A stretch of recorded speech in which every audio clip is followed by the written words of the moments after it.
शेवटीची विनवणी संतजनी परिसावी, विसरतो न पडावा माझा देवा तुम्हासी. पुढे फार बोलो काही, पुढे फार बोलो काही, अवघे पायी विदित, विसरतो न पडावा माझा देवा तुम्हासी. तुका म्हणेस पडिलो पाया, तुका म्हणे पडिलो पाया, करा छाया कृपेची, विसरतो न पडावा माझा देवा तुम्हासी. विठ्ठल विठ्ठल विठ्ठल विठ्ठल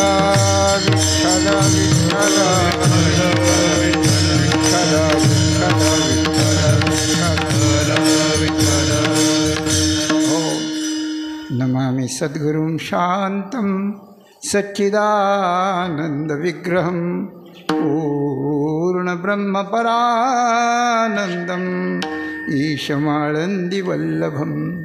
योऽन्तः प्रविश्य मम वाचमिमां प्रसुप्तां सञ्जीवयत्यखिलशक्तिधरस्वधाम्नः. अन्यांश्च हस्तचरणश्रवणत्वगादीन् प्राणान् नमो भगवते पुरुषाय तुभ्यम्. गुरुर्ब्रह्मा गुरुर्विष्णुः गुरुर्देवो महेश्वरः, गुरुः साक्षात् परं ब्रह्म तस्मै श्री गुरुवे नमः. समचरण सरोजं सान्द्रनीलाम्बुदाभं जगन्निहितपाणिं मण्डनं मण्डनानां.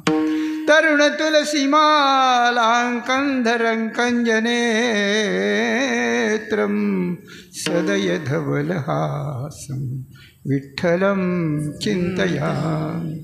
जयाचे केलिया स्मरण, होय सकळ विद्यांचे अधिकरण. तेची वंदू श्रीचरण श्री गुरूंचे, ऐक्यभावाच्या अंजुळी सर्वेंद्रिय कुडमुळी. भरोनिया पुष्पांजळी अर्घ्य देऊ. श्री गुरु सारिखा असता पाठी राखा. श्री गुरु सारिखा असता पाठी राखा. श्री गुरु सारिखा पाठी राखा. श्री गुरु सारिखा पाठी राखा.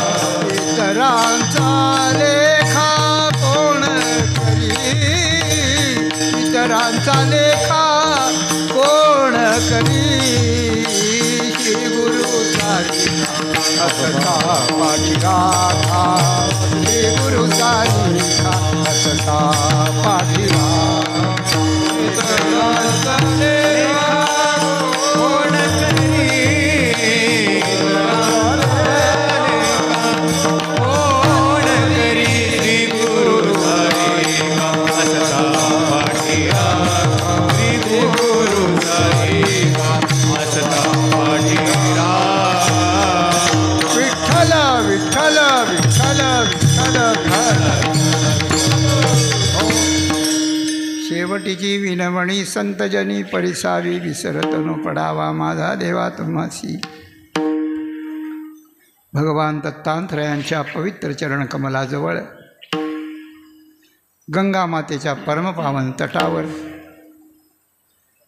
दत्तधाम या तपस्थलीचा कण ना कण तपस्वी, तेजस्वी, ओजस्वी अशा प्रकारचा झालेला असताना त्या पुण्यभूमीत परमपूज्य प्रातस्मरणीय कठोर तपस्वी दत्तदासजी महाराज यांच्या कुशल, प्रखर आणि समर्थ नेतृत्वात अनेक शेकडो साधकांची साधना इथे चालते. आत्तापर्यंत जवळजवळ 125 लोकांनी इथे पुरस्चरणं केलेली आहे. त्यातली कोणी 4, कोणी 5, कोणी 3, कोणी 2, कोणी 1 असं अशा प्रकारची ही तपस्थली आहे. या तपस्थलीत आपण सांगण्याची आवश्यकताच नाही, सगळ्यांना ठाऊक आहे. काही निमित्तानं योजनापूर्वक सर्व प्रेमी भक्तजन, संत सज्जन, विरक्त, वारकरी, वैष्णव, दत्तभक्त, सगळ्याच देवदेवतांचे भक्त अशा प्रकारचं सगळी ही भाविक मंडळी एकत्र येऊन 7 दिवस आनंदाचा जल्लोष करावा असं आपल्या भाग्यानं ठरलं आणि आपण इथे उपस्थित झालो. विठ्ठल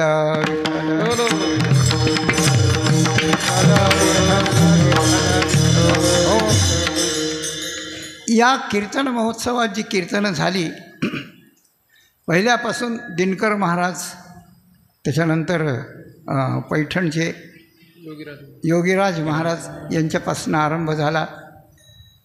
आजपर्यंत किंबहुना काल संध्याकाळपर्यंत सगळी कीर्तनं अशा प्रकारची झाली आणि ही शेवटची सेवा संयोजकानं या दासाकडे दिलेली आहे.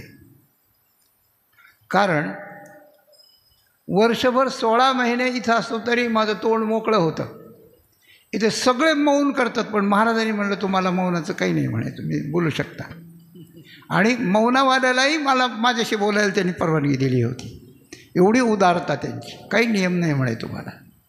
म्हणजे तोंड मोकळं होतं, पण 7 दिवसात मात्र माझं तोंड बांधलं गेलं. बरं, मला काही बोललोच नाही मी आत्तापर्यंत. आज मला बोलायला लावलं, आज बोललं पाहिजे. पण बोलताना आपल्या मतानं बोललं की मनुष्याचा प्रमाद होतो, म्हणून संतांचे शब्द उसने घेऊन बोलायचे. आजच्या सेवेसाठी निवडलेला अभंग जगद्गुरू संत श्रेष्ठ श्री तुकाराम महाराजांचा आहे. संतांच्या पुढे विनम्रपणे प्रार्थना करणारा आहे. विनवणी, प्रार्थना, अर्थना ज्याला काय काय म्हणतात ते करणारा आहे. तुकाराम महाराजांची विनवणी काय आहे ती साधकाकरता आदर्श कशी आहे, त्यांना ती विनवणी करणं खरंच आवश्यक होतं का, साधकांना का आवश्यक आहे, या विनवणीतून संतांच्या अंतःकरणात झालेल्या बदलामुळे, त्यांना उत्पन्न झालेल्या कृपेमुळे त्यांच्याकडून साधकांना काय काय मिळतं, ते कसं मिळवलं पाहिजे, या उपप्रश्नाची उत्तर आपण पाहू नंतर. परंतु हे सगळे शब्द उसणे घेऊन मी आज बोलण्याचा प्रयास करतो आहे. थोडं धाडस आहे, पण याचं कारण इतकंच आहे की 7 दिवस जे जे सर्व कीर्तनकार बोललेले आहेत त्यांनी मला फक्त एकट्याला टार्गेट केलं आहे. हे असे आहेत, हे असे आहेत, हे असे आहेत, हे असे आहेत. बघा ना, माणसं एखाद्याच्या मागं लागले म्हणजे पक्के मागं लागतात, दुसरं काही बोलत नाहीत त्याच्याविषयी, अशी गोष्ट आहे. पण बोलणारे माणसं जर मोठे असतील तर त्यांच्यावर रागावून चालत नाही, त्यांचा गैरसमज करून घेऊनही चालत नाही, त्यांच्यापासून पाठ फिरवूनही चालत नाही, त्यांच्याविषयीची नम्रता कमी करूनही चालत नाही. त्यांना तितकंच सन्मान द्यावा लागतो. आणि त्यांचं बोलणं आपल्या दृष्टीने जरी वेगळं असलं, आपल्याला जरी ते आवडत नसलं, तरी ते गोड करून घ्यावं लागतं. पण गोड करून घेताना त्यांना नम्रपणे काही उत्तरही दिलं पाहिजे, उत्तर दिलं पाहिजे. तेव्हा 7 दिवसाच्या कीर्तनात जे जे जे जे कोणी बोलले, प्रेमाच्या पोटी, कृपेच्या पोटी, वात्सल्याच्या पोटी बोलले, बरं का. त्यांचा सगळ्यांचा भाव होता. आणि या दृष्टीने मला असंच वाटत होतं की या 16 महिन्यानंतर सगळ्यांचा विरह झालेला असताना आता आपण कोणी गेलं तर आपल्याला कोणी विचारतील का नाही, ह्या आहेत का नाही या संप्रदायात, असंच वाटेल का काय, असं वाटत होतं. पण हा सगळ्यांनी जेव्हा या कृपावचनांचा वर्षाव अशा प्रकारचा केला, त्यावेळेला असं वाटायला लागलं, तू का म्हणे तुम्ही उदार कृपाळ म्हणा, तुका म्हणे तुम्ही उदार कृपाळ, तुका म्हणे तुम्ही उदार कृपाळ, तुका म्हणे तुम्ही उदार कृपाळ, तुम्ही उदार कृपाळ, शृंगारीले बाळ कवतुके, शृंगारीले बाळ कवतुके,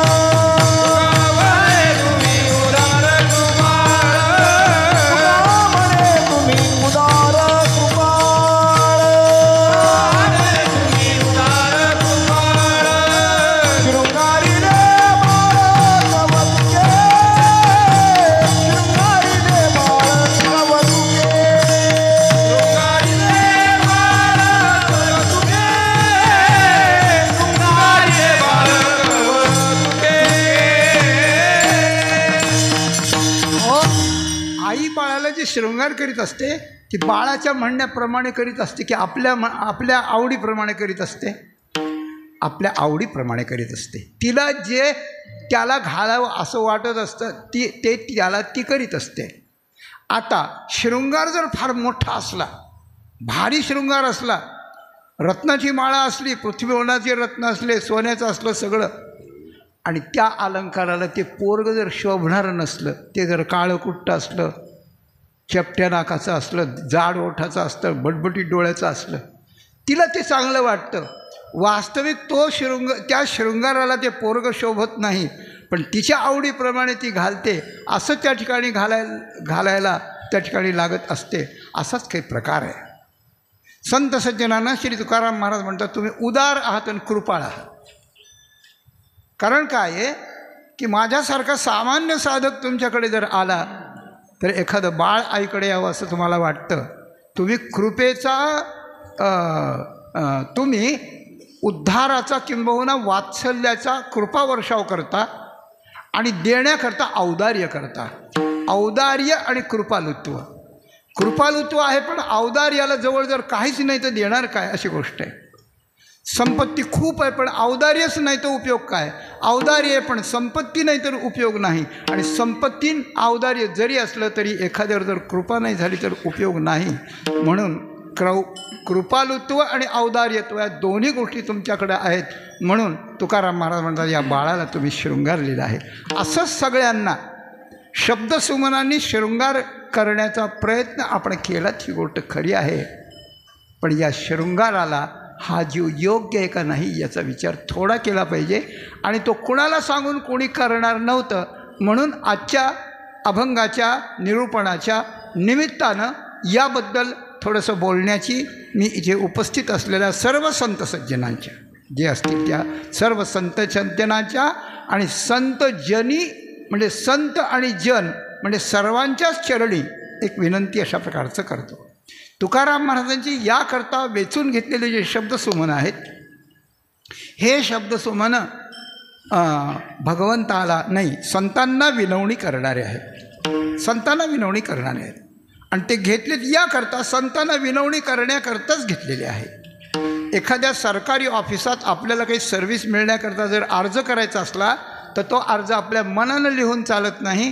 त्यांच्याकडूनच अर्जाचा नमुना आपल्याकडे मागून घ्यावा लागतो आणि त्याच्यावर आपलं नाव आपला अधिकार आपलं काय सर्टिफिकेट असेल ते जोडून ते द्यावं लागतं.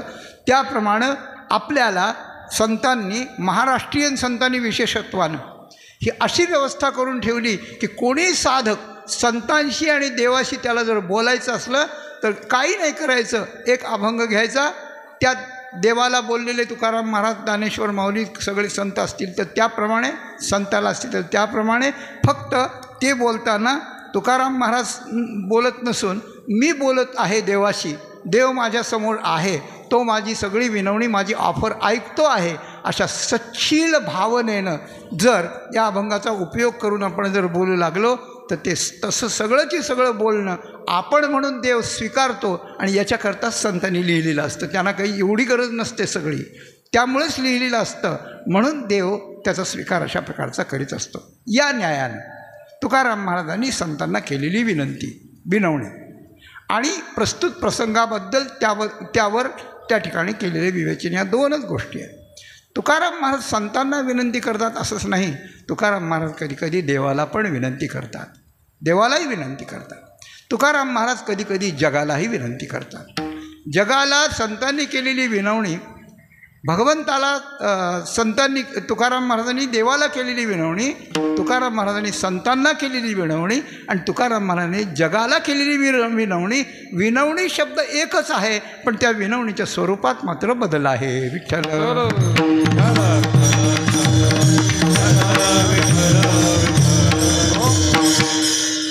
काही बदल नाही. काय बदल आहे? तुकाराम महाराज देवाला विनवणी करतात तरी उद्धाराकरताच करतात. काही प्रपंचातलं काही मागत नाहीत. तुकाराम महाराज संतांना जरी विनवणी करतात तरी उद्धाराकरताच करतात. आणि तुकाराम महाराज जगाला जरी विनवणी करीत असले तरी तुकाराम महाराज किंवा संत जगाला सुद्धा उद्धाराकरताच त्या ठिकाणी विनवणी करतात. हीच गोष्ट आहे. पण विनवणी करतात उद्धाराकरता पण कुणाच्या? देवाला विनवणी करता स्वतःच्या उद्धाराकरता. देवाला विनवणी करता स्वतःच्या उद्धाराकरता. आणखी काही कारण असतील त्याची. संतांना स्वतःच्या उद्धाराकरता त्याच्यात पोट भाग किती काही असेल. मला संत संगती दे, मला तुझं नाम येऊ दे, संतांच्या द्वारातला मला कुत्रा कर, असे त्या ठिकाणी करतात. संताबद्दल संतांना विनंती करतात मला देवापर्यंत पोहोचवा, उद्धारा करतात. मला त्या ठिकाणी भगवंताचं नाम माझ्या मुखाला येऊ द्या, तुम्ही माझ्यावर कृपा करा. या अभंगातल्याप्रमाणे जगाला विनवणी करतात उद्धारा करता. पण जगाला उद्धारा करता विनवणी स्वतःच्या नाही तर जगाच्या उद्धारा करता जगाला आणि त्या ठिकाणी उपदेश करतात. देवाला उपदेश करतात कशाला? तुका आला लोटांगणी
का आला लोटांगणी मज ठाव द्यावाजी चरणी हेची करीतसे विनवणी भवबंधनी सोडवावे.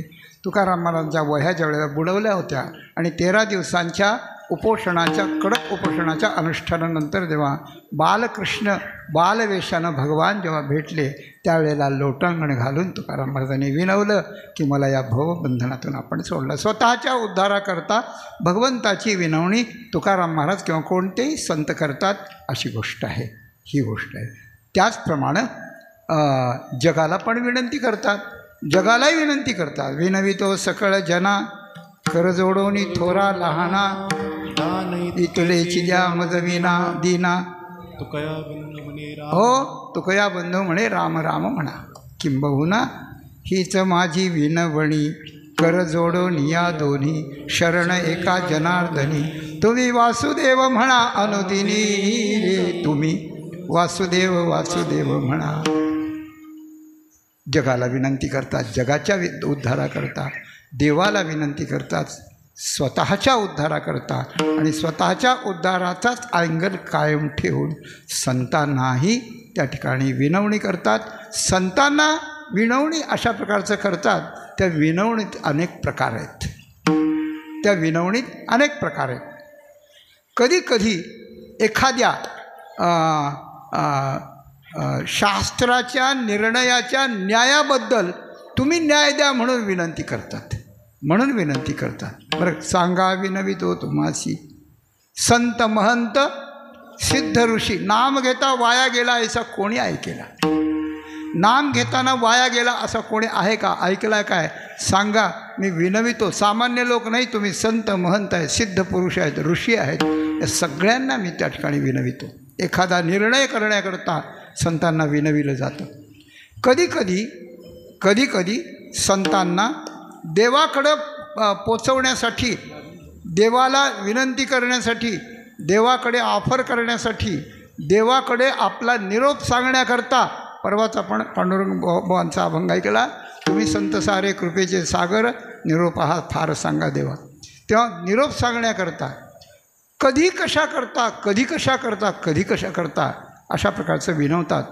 पण क्वचित प्रसंगी एखाद्या वेळेला श्री तुकाराम महाराजांच्यासारखे संतांना त्या ठिकाणी विनवती करतात. ती विनवणी एकच असते. विनवणीचं स्वरूप काय असतं ते आपण नंतर पाहू. पण त्या विनवणीत एक प्रकार असतो, त्या प्रकाराचं नाव आहे कृतज्ञता प्रकटन. कृतज्ञता व्यक्त करण्याकरता विनंती असते. कृतज्ञता व्यक्त करण्याकरता विनवणी अशा प्रकारची असते की त्यांनी आपल्यावर खूप उपकार केलेले असतात. त्यांना आपण पूर्वी अनेक विनवण्या केलेल्या असतात. त्या विनवण्या त्यांनी पाळलेल्या असतात. त्या पाळल्यामुळे आपला साधकाचा फायदा झालेला असतो, त्याला देवाची प्राप्ती पण झालेली असते. असं सगळं झालेलं असतं. पण एखादी गोष्ट राहिलेली असते आणि त्यावेळेस जर त्यांनी आपल्याला विचारलं की ती विनवणी कशा करता आता काय राहिलं तुम्हाला द्यायचं? काही राहिलं नाही. आता त्या 3ऱ्या स्कंदामध्ये देवहूती आणि महर्षी कर्दमांचा जो संवाद आहे, त्या कर्दमांची सेवा देवहूतीने करावी. मग 12 वर्षांनी त्यांनी त्याची दखल घ्यावी. मग तिला आपल्या तपश्चर्येने दोघांनी पण तरुण बनून कामद विमानात 100 वर्षे प्रवास करावा आणि सगळी तिची इच्छा पूर्ण करावी. ही सगळी इच्छा पूर्ण झाल्यानंतर ती एके दिवशी पाय धरून रडत बोलायला लागली आणि काही मागायला लागली. त्यावेळेला कर्दमांनी असंच विचारलं की तुला आता कमी काय पडले सांग ना. जगातले अलौकिक भोग जे इंद्रादिकांना मिळत नाहीत ते तुला त्या ठिकाणी दिलेत. तुझं सगळं आनंदी जीवन झालं. आता तू कशा करता आलीस? आता तुला काय मागायचं आहे? तेव्हा तिने सांगितलं मला सगळं दिलं पण एक राहिलं आहे. ते माझ्याच प्रमादामुळं राहिलं आहे की मी भोगाला सर्वस्व समजले आणि आपल्यासारखे श्रेष्ठ महापुरुष मला पतिरूपानं मिळाले असतानासुद्धा मला तुम्ही कळला नाहीत. मी तुमच्याकडे भोगाची याचना केली, भोगाची इच्छा केली, यांच्या केली. पण आता या भोगात नश्वरत्व आहे. आता माझं आयुष्य थोडं राहिलं आहे. आता काळ वरती त्या ठिकाणी डोकावून काळ घिरट्या घालीत आहे. अशा अवस्थेत मी आहे. आता या भोगाचा मला काय उपयोग आहे? आता काय करणार आहे? माझ्या उद्धाराचा मार्ग पाहिजे. पुढे त्यांनी सांगितलं हा भाग स्वतंत्र आहे, परंतु ही विनवणी केली आणि ती विनवणी तिची आयुष्यात महर्षी कर्दमांना केलेली शेवटची विनवणी होती. शेवटची विनवणी होती. याचा अर्थ असा आहे की जे जे आपल्याला कमी पडेल ते बाळ जसं आईलाच मागतं, दुसऱ्याला मागत नाही, त्याप्रमाणे संतांचे जे भक्त साधक असतात ते आपल्या गुरु माऊलींनाच जे आहे ते सांगत राहतात, मागत राहतात आणि ते त्यांची आळी पुरवीत राहतात. पूर्वीत हे जर मागतच राहिले तर त्यांनाही मनात शंका अशा प्रकारची येते की याला सगळं दिलं, आता काय राहिलं बाबा, आता काय राहिलं. परंतु त्यांच्या मताप्रमाणे याला मागायची सवय, काही मागत राहतो असंही नसतं. आणि याच्या म्हणण्याप्रमाणे एखादी गोष्ट अशी आवश्यक असते की या सगळ्या विनवण्या त्यांनी पुरवल्या, पण एवढी पुरवली नाही तर त्या सगळ्या विनवण्या अपुऱ्या राहतील, म्हणून यांनी त्या विनवण्या पूर्ण होणार आहे.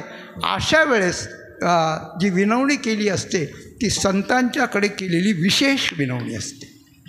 देवाकडे केलेली, जनाकडे केलेली यांच्यापेक्षा संताकडची विनवणी ही नंतरची आहे. त्याचं कारण असं की परब्रह्मरूपानं देवाचा जो साक्षात्कार होत असतो सगुण निर्गुणाचा, तो संतांच्या कृपेशिवाय होत नसतो. म्हणून शेवटचं देणं संतांचं असतं. असा जरी चिंतन आपण केलं तरी संतांच्याकडे शेवटची विनवणी असते. त्या विनवण्या त्यांनी पूर्ण केलेल्या असतात. तुम्ही सांभाळिले संती, तुम्ही सांभाळिले तुम्ही सांभाळिले संती, तुम्ही सांभाळिले संती, तुम्ही सांभाळिले संती, तुम्ही सांभाळिले संती, तुम्ही सांभाळिले संती.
भयनी शिवाजी महाराज पन्हाळा गडावर पोहोचेपर्यंत बाजी प्रभूंनी गड लढवला.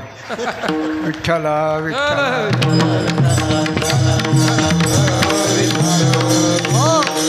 तुम्ही सांभाळिले संती, जन्म आलो त्याची आधी सार्थक झाले. एक 4 दिवसाचं अनुष्ठान केलं आणि ते संतांच्या कृपेनं पूर्ण झालं तर मनुष्याचं हृदय आनंदानं, प्रेमानं, कृतज्ञतेनं भरून येतं. अनेक जन्म, बहुनाम जन्मना म्हणते, शेकडो, हजारो, लाखो जन्म घेत जीव या जीवनात आला आणि यात त्याला संत भेटले आणि त्यांनी एवढ्या मोठी चाललेली जन्ममरणाची गर्भवासादिक दुःखाची परंपरा खंडित करून त्याला जर उद्धार केला आणि त्याला परमेश्वर प्राप्ती जर करून गेली तर ती जी कृतज्ञता होईल त्या कृतज्ञतेला शब्दात वर्णन करता येईल का सांगा मला तुम्ही. नाही येत महाराज. हृदय भरून येतं, पण संत हे शब्दसंपत्तीनं समर्थ असल्यामुळे ते शब्द योजना करून ते त्या ठिकाणी कृतज्ञता व्यक्त करतात की जन्म आलो त्याचं मला फळ प्राप्त झालं. काय झालं? तुम्ही संतांनी मला सांभाळलं. काल परवा ऐकलं ना पूज्य शेखर महाराजांच्याकडून, सांभाळीती शिकविती, आपलं जागविती शिकविती आणि सांभाळीती, तैसेमध्ये येती सांभाळीती. तर संत हे सांभाळतात, एकाच जन्मात नाही अनेक जन्मात सांभाळतात. मागच्या जन्मात एखाद्या संतावर श्रद्धा ठेवून त्यांची सेवा केलेली असेल आणि तो जीव प्रारब्धवशात कोणत्या कोणत्या जन्मात जाऊन कुठे कुठे त्या ठिकाणी जन्माला येईल, तिथे तिथे त्याचं पाय जिथे जिथे घसरण्याची शक्यता असते तिथे ते मागच्या जन्माची आठवण ठेवून अव्यक्त रूपानं व्यक्त रूपानं कोणाच्याही रूपानं कसेही संत जाऊन तिथे त्याला सांभाळून त्याला त्या ठिकाणी त्यापासून परावृत्त करतात. माझ्या एवढ्या आयुष्यात मी असे अनुभव अनेक घेतलेले आहेत. विठ्ठल हो, म्हणून तुम्ही मला सांभाळलं. आणि काय झालं, सांभाळण्यात उद्धाराचा प्रकार पण वेगळ्या शब्दात, भय निरसली खंती. भय आणि खंत या दोन गोष्टी माणसाला आहेत. मनुष्याला मरणाचं भय आहे, प्रत्येकाला आहे, सगळ्यात मोठं आहे. उठा उठा जागा पाठी भय आले मोठे, मोठं भय मरणाचं. खंत कशाची आहे, खंत जगण्याची आहे. खंत जगण्याची आहे, ती प्रत्येकाला वेगळी वेगळी आहे. साधकाची खंत वेगळी आहे, पामराची खंत वेगळी, विषयीची खंत वेगळी आहे. पामराला यथेच्छ विषय मिळाला नाही तर तो म्हणतो अरे अरे अरे डाव फासला आपला, काय करावं, त्याला जेवण गोड लागत नाही पामराला. विषयीला सुद्धा तसंच आहे की विषय भोगायला एक काम केलं आणि त्यामुळे जर त्याप्रमाणे जर मिळालं नाही तर त्याला खंत वाटते की फुकट गेलं आपलं, फुकट गेलं आपलं, फुकट गेलं आपलं, असं वाटतं, खंत वाटते. आणि जो पक्का साधक आहे त्यालाही खंत वाटते. किंबहुना देहपणे नावारूपासी येणे नाही, लाजीरवाणे याहुनी. ते म्हणजे 3.5 हाताच्या हाडामांसाने आणि घाणेरड्या वस्तूंनी भरलेल्या देहाला मी म्हणायचं, परिवाराला माझं म्हणायचं, असं जोपर्यंत खरा साधक आहे, ज्यांनी श्रवण केलं आहे, ज्यांनी सत्संगती केली, ज्याच्यावर संतांची थोडीफार कृपा आहे, त्याला या शरीरानं जिवंत असणंच लाजीरवाणं असतं. खंत वाटते की मी काय जगतो हे, काय जगतो हे, काय जगतो. एखाद्या आलिशान बंगल्यामध्ये सुगंधाच्या वर्षावात आणि फुलांच्या मध्ये अशा प्रकारचा ऐश्वर्यात जगणारा माणूस जर एखाद्या वेळेला आणि प्रारब्धवशात रोगी होऊन जर मलमूत्रात त्या ठिकाणी पडलं तर त्याला जशी घीण येते, त्याला जशी खंत वाटते, त्याला जसं तोंड दाखवू नये असं वाटतं. खूप अट्टास करून निवडणुकीत पडलेल्या माणसाला दुसऱ्या पक्षाच्या मिरवणुकी जाताना आत काळजाला ते छरे पडतात, बाहेर यावं वाटत नाही. अशी जी खंत आहे ती जीव म्हणून जगण्याची, देह म्हणून जगण्याची, एकच परिच्छिन्न म्हणून जगण्याची, भगवंताच्या भक्ती करता न आल्यामुळे ही अवस्था झाली याची खंत वाटते. पण संत ज्या वेळेला सांभाळतात, सांभाळायला लागले संत की मनुष्याची जीवनातली खंत निघून जाते की बस आजचा माझा दिवस खूप सार्थकी गेला. आज मला 2 तास संतांच्या संगतीत बसायला मिळालं, मला आज खूप श्रवण करायला मिळालं. खंत जाते आणि जगण्याची खंत गेली म्हणजे जगणं जर सार्थकत्वाचं झालं तर त्या ठिकाणी मरणाचं भय नाहीसं होतं. आणि जगण्याची खंत आणि मरणाचं भय जर नाहीसं झालं तर आपल्याला कृतकृत्यता येते. कृतकृत्य झालं, इच्छा ते पावलं. आणि आता काळाचं भय संपलं, मरणाचं भय संपलं. आणि हे कुणी केलं? संतांनी केलं. संतांनी केलं. आणि ह्या संतांनी का केलं? हे सांभाळलं कशामुळे? मी त्यानं विनवणी केली होती, काय मी उद्धार पावेन, काय कृपा करील नारायण. मी संतांना विनंती केली, संतांनी मला संगती दिली, संतांनी मला दृष्टी दिली, दिशा दिली, माझ्याकडून सगळं करून घेतलं, त्यात मला सांभाळून घेतलं. हे त्यांचे उपकार आहेत. एवढी त्या ठिकाणी खंत आणि भय अशा प्रकारचं गेलं. इतकं संतांनी केलं, संतांना वर्णन केलं की तुम्ही खूप उपकार केला, तुमच्यामुळे माझं भय गेलं, खंत गेली, हे झालं. आणि पुन्हा म्हणायचं पुन्हा एक विनवणी तुम्हाला. आता काय विनवणी? आता कसली विनवणी? अशी गोष्ट आहे. पण आता विनवणी कशाची?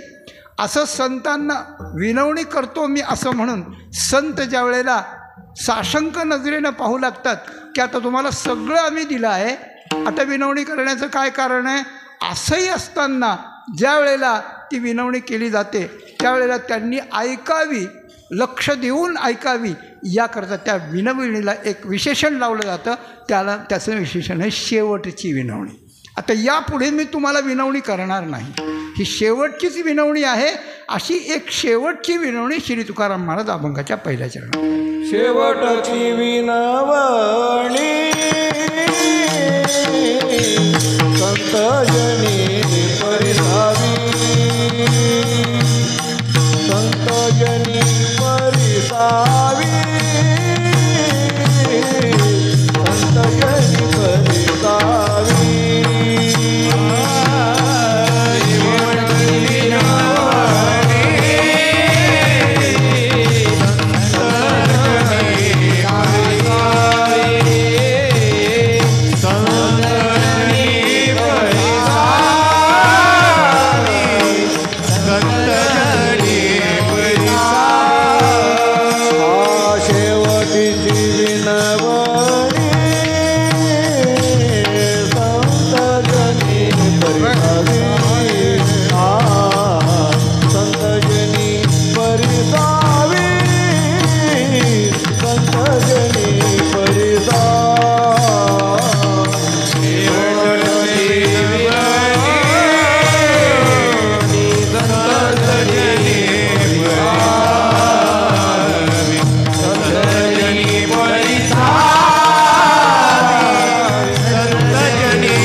संत जनी परिसा, मी शेवटची विनवणी. याचा अर्थ यापूर्वी विनवण्या केलेल्या आहेत आणि केलेल्या आहेत, पण ही विनवणी संत ऐकणार नाहीत, कारण त्या सगळ्या त्यांनी पूर्ण केलेल्या आहेत. आणि म्हणून त्यांना परिसावी म्हणजे ऐका, लक्ष देऊन ऐका. कीर्तनकार जे लोकांना म्हणतात ऐका, लक्ष देऊन ऐका, कृपा करून ऐका, शांतपणे ऐका. का म्हणतात हे? की आम्ही जे बोलणार आहोत ते खूप महत्त्वाचं आहे. ते तुमचं इकडं दुसरा विचार करताना गेलं ते जाईल, परत येणार नाहीत. या कळकळीनं त्या ठिकाणी म्हणतात की ऐका म्हणून ते ऐकावं लागतं. म्हणून संतांचा लक्षवेध करण्याकरता संतजनांनी ही विनवणी परिसावी हे विधान आहे. आणि शेवटची विनवणी हे अनेक विनवण्याच्या सापेक्षत्वानं ही त्यानंतरची विनवणी आहे, पण महत्त्वाची आहे म्हणून तिला शेवटची आहे. आता शेवटची म्हणजे कोणत्या दृष्टीने शेवटची? विनवण्यांच्या संख्येच्या दृष्टीने शेवटची. 1 केल्या, 2 केल्या, 3 केल्या, 4 केल्या, ही 5वी विनवणी आहे, पण ही शेवटचीच आहे. आता 6वी विनवणी आम्ही तुम्हाला करणार नाही, असं एक हे त्या ठिकाणी दिसतं. दुसरी गोष्ट, एकाच कामाकरता काही विनवण्या केल्या असल्या तर या कामातली ही शेवटची विनवणी, दुसरं काम असलं दुसरी विनवणी करू, असं कार्याच्या दृष्टीने अशा प्रकारचं आहे. एक भेटीच्या दृष्टीने विनवणी आहे की आता ही शेवटची विनवणी आहे, कारण तुमची आमची भेटच आता शेवटची आहे. तुमची आमची भेटच शेवटची आहे. ते अत्यंत मोठे साक्षात्कारी पुरुष अशा प्रकारचे होते. त्यावेळेला ते भेटायचे, अतिशय पोचलेले सिद्ध पुरुष होते. उत्तरेश्वर पिंपरीची ज्ञानेश्वर माऊली, बरं का. अनेक वेळा भेट झाली. आणि एकदा जेव्हा आमच्या राजूभाऊकडे भेट झाली, ते आलेत, आता इथे आलेले आहेत, त्या राजूभाऊकडे बीडला जेव्हा भेट झाली त्यांची, त्यावेळेला त्याने सगळं भेटलो, आम्ही सगळं केलं. आणि त्यावेळेस त्याने सांगितलं तुमची ना आमची आताची शेवटचीच भेट आहे. त्यानंतर 1 महिन्याने ते बरोबर गेले, त्यांच्या अंत्यविधीलाच त्या ठिकाणी जाणं होतं. आयुष्याच्या दृष्टीने शेवटची विनवणी, साधनेच्या दृष्टीने शेवटची विनवणी, कामाच्या प्रसंगाच्या दृष्टीने शेवटची विनवणी, महत्त्वाच्या दृष्टीने शेवटची विनवणी, महत्त्वाच्या दृष्टीने शेवट, असे अनेक प्रकार करता येतील. त्यातली ही शेवटची विनवणी कोणती आहे ते आपण मागून पाहू. आता मी माझी एक ट्रॉली या तुकाराम महाराजांच्या रथाला जोडतो आहे. थोडक्यात मला एक या सगळ्या संतांना आणि जनांना विनंती करायची आहे. आपण या पुरश्चरणाच्या सांगतेच्या निमित्तानं सगळे त्या ठिकाणी धावून आलात. वासराकरता गाय येते त्याप्रमाणे भेटण्यासाठी, प्रसन्न होण्यासाठी, पाहण्यासाठी, बोलण्यासाठी आणि जे काय चाललं आहे ते ऐकण्यासाठी. ठीक आहे, संत आले आशीर्वाद देण्यासाठी असं आपण मानतो. लोक आले भेटण्यासाठी प्रेमानं. प्रेम अगदी उद्धाराच्या दृष्टीनं भक्तीच्या दृष्टीने प्रेम नसलं तरी या मार्गातले लोक एकमेकावर जे प्रेम करीत असतात ते निस्वार्थ प्रेम असतं. ते निस्वार्थ प्रेम उद्धाराच्या प्रेमाच्या बरोबरीचंच, थोडं कमी असलं तरी बरोबरीचंच अशा प्रकारचं असतं. यामुळे सगळ्यांच्याच बद्दल हायचं वाटून मी सगळ्यांशी कृतज्ञ आहे. पण मला आपल्याला एक विनवणी करायची आणि ती शेवटची करायची. विनवणी काय करायची आहे आणि शेवटची काय करायची आहे याचा थोडासा खुलासा कृपा करून चित्त देऊन लक्ष देऊन ऐका. विठ्ठल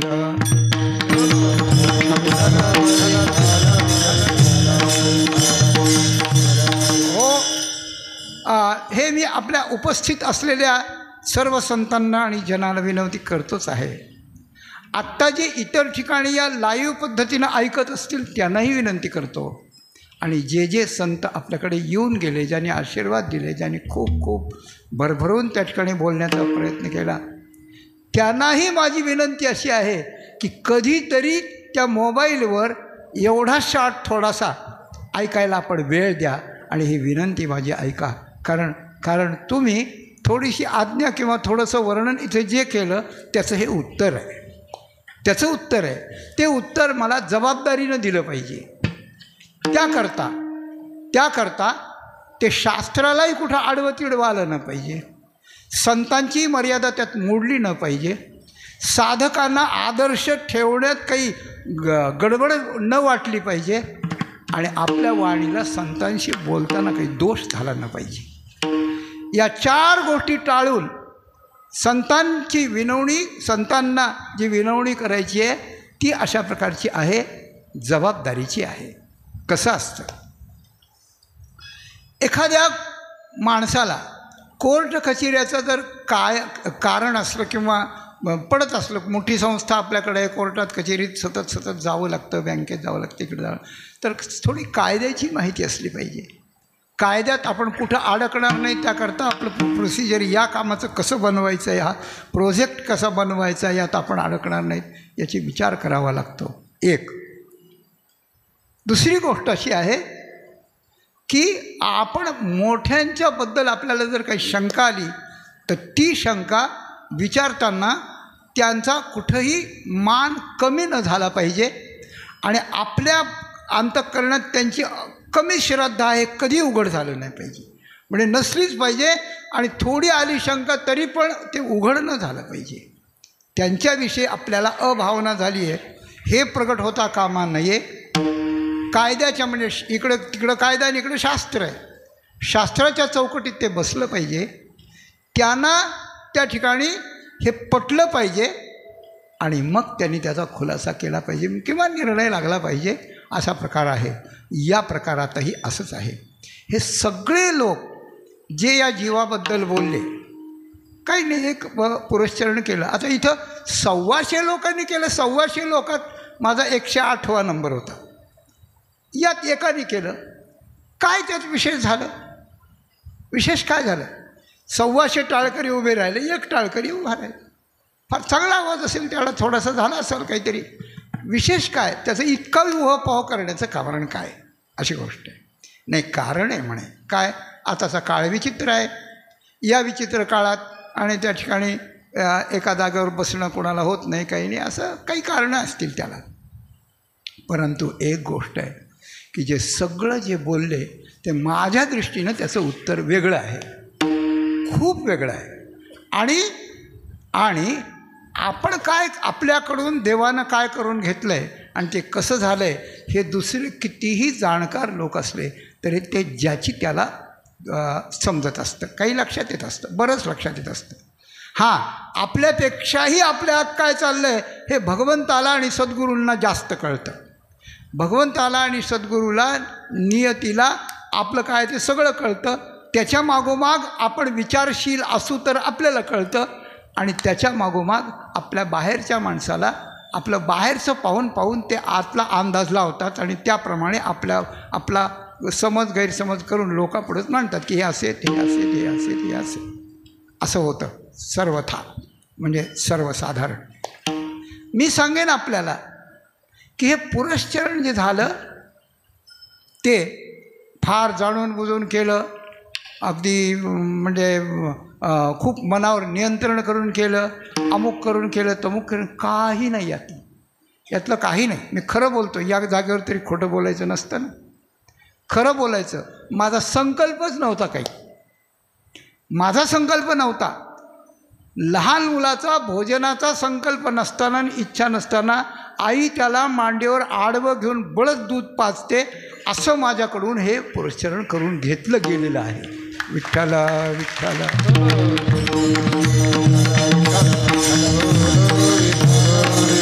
हो, महामहोपाध्याय कस्तुरे शास्त्री बाबा आमचे चतुर्वेदेश्वर धामचे संस्थापक ते असताना काही आमच्या अनंत महाराज बेलगावकरांच्या वडिलांनी तिथं पुरस्चरण केलं होतं.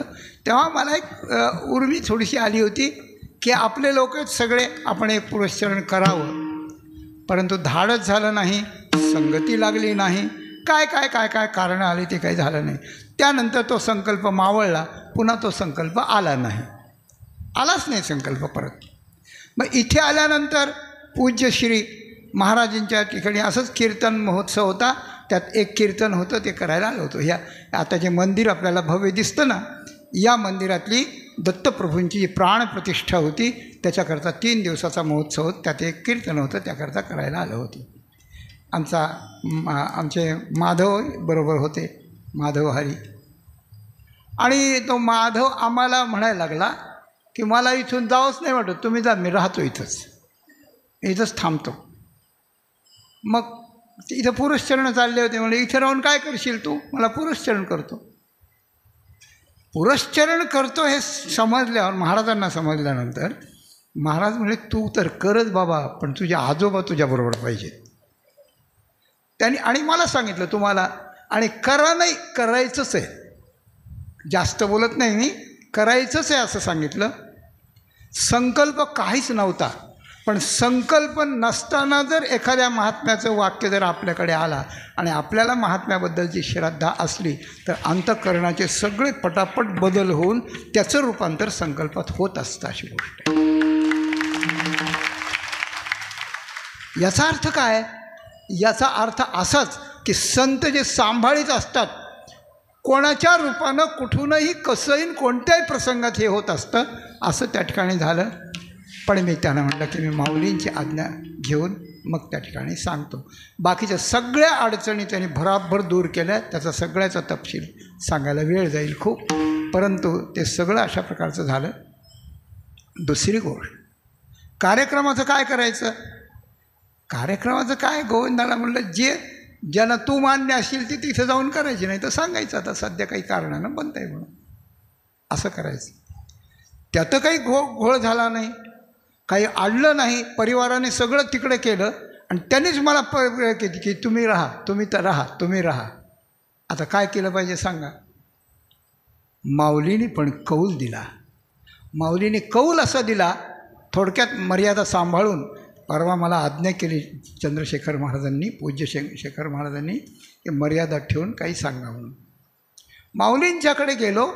माऊलींच्यामुळे प्रेरणेनं मनात आलेला भाव असा होता की मी जाऊ का, माझी वारी बुडणार आहे, मला कीर्तन भजन ऐकायला मिळणार नाही आहे, माझी ज्ञानेश्वरी चालणार नाही. त्यावेळेस ठरलं नव्हतं, नंतर ठरलं करायची म्हणून.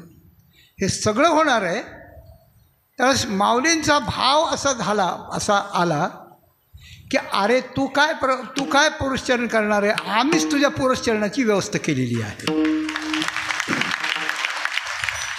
विठ्ठलपंतांनी रुक्मिणी मातेचं लग्न करून हे 4 संत रत्न जगाला प्रदान व्हावेत, याकरता पांडुरंग परमात्मा आणि काशी विश्वेश्वर भगवान यांच्यात चर्चा झाल्यामुळे त्यांनी त्या रामानंद स्वामींना त्यांना परत पाठवायला लावावं.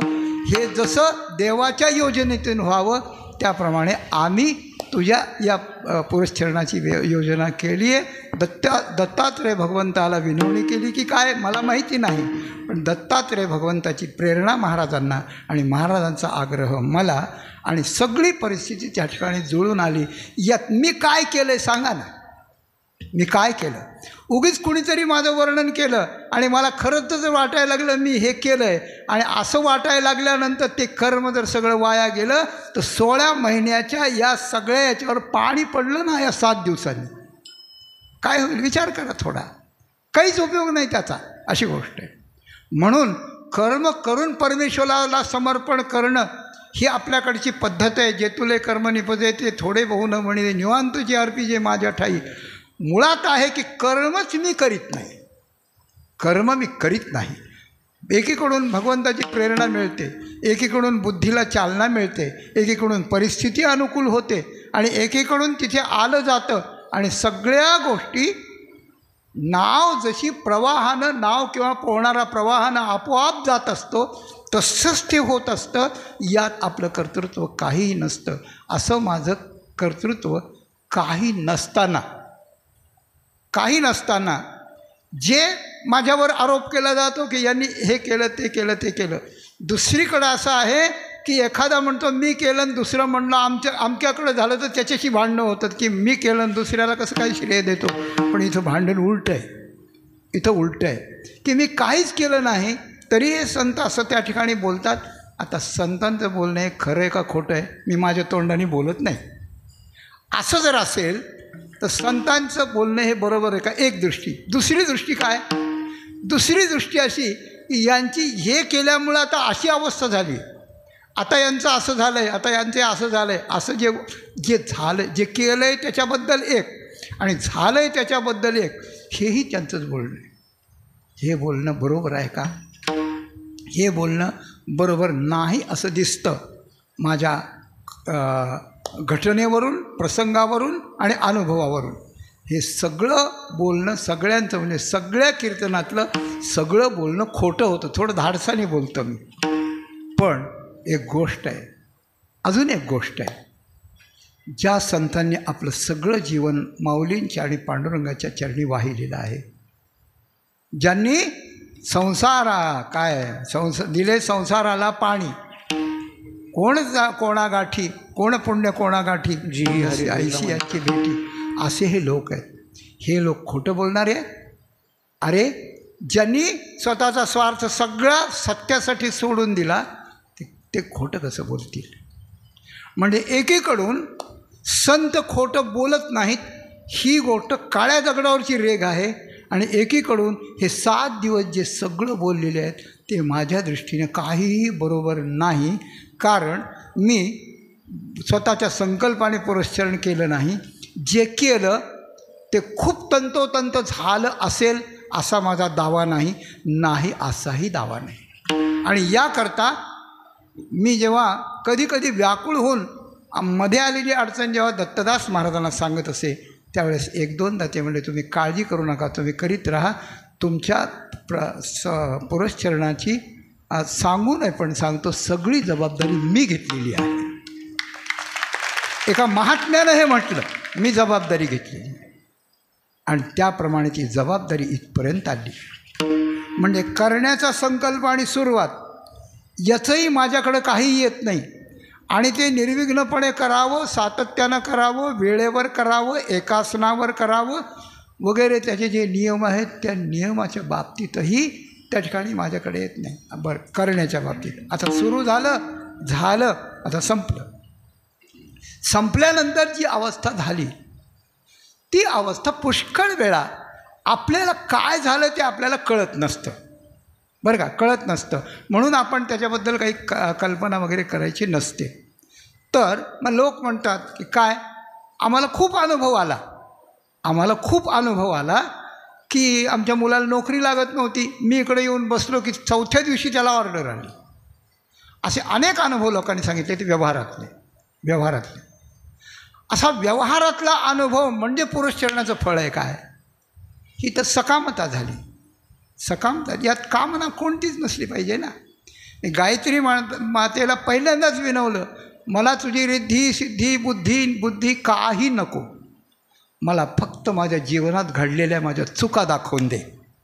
माझ्याकडून काय प्रमाद घडतात, कशामुळे मला कर्म निर्माण होतं, कशामुळे मला इथपर्यंत जन्माला मी आलेलो आहे, पुन्हा जन्माला येऊ नये म्हणून राहिलेल्या थोड्याशा आयुष्यात सगळ्या चुका दुरुस्त करून देव संत यांच्याकडे त्याची क्षमा मागून आणि राहिलेलं आयुष्य परमार्थात निर्विघ्नपणे जाऊन शेवटी काहीतरी याचा बेनिफिट मिळावा, उद्धाराच्या दृष्टीनं काही व्हावं, एवढं तो कृपा करून कर. तो IAS एवढीच विनवणी केली. त्यामुळे रिद्धिसिद्धी निधी अवघीचं उपाधीन, सिद्धिबुद्धी धर्म हरिपाठी आले. कोण कशाचा काही मिळण्याचा, मला काही मिळालं आहे काय, हा प्रश्नच राहिला नाही. हा प्रश्न राहिला. आपलं करीत राहायचं, प्रेमानं त्या ठिकाणी तिला नमस्कार करायचा, जमली तशी त्या ठिकाणी पूजा करायची आणि आपलं काम आपण करायचं. एवढंच मी त्या ठिकाणी करत गेलो. हे करत जाता जाता हे त्या ठिकाणी संपलं आणि संपल्यानंतर हा उत्सव सुरू झाला. आणि हा उत्सव झाल्यानंतर ज्याप्रमाणे एखादा माणूस महिनाभर मौन करतो, बडबड करण्याची सवय असलेली, आणि मौन सुटल्यावर त्याचं तोंडही सुटतं इतकं की महिन्याची बडबड एकाच दिवसात करून टाकतो, असं ते त्या ठिकाणी झालं. तर असं न होता यात एक गोष्ट आहे की एकीकडे संत खूप मोठे आहेत, ते खोटं बोलत नाहीत, ते कोणतेही आकस धरून करत नाहीत, त्यांच्याकडे कोणताही दुर्भाव नसतो, ते बोलतात ते सगळं सत्यच बोलतात. आणि ते जर आपल्याबद्दल किंवा काही बोलले असले तरी ते नारदांच्या या गादीवरून बोललेले आहेत. याबद्दल जर त्यांना कोणी खोणं ठरवेल आणि म्हणेल तर त्याची जीभ झडेल महाराज, अशी गोष्ट आहे. आणि प्रामाणिक मनानं मी जे अगदी थोडकं जेवढं आहे त्याच्यापेक्षा अगदी थोडं वर्णन त्या ठिकाणी तुमच्याजवळ केलं. प्रामाणिकपणे त्याने म्हटलेलं सगळं माझ्या ठिकाणी काहीच अशा प्रकारचं नाही, किंवा काय आहे ते मला काही कळत नाही, मी आपला त्याबद्दल मौन पाळतो, एवढंच सांगतो.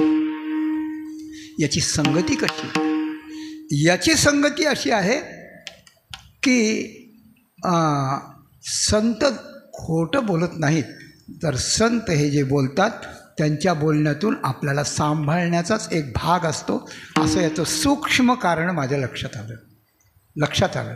काय आहे, एखाद्या माणसानं थोडं काही केलं तर त्याला आणि अनेकांना उत्तेजन देण्याकरता त्याला मोठं करून ते जास्त सांगावं लागतं.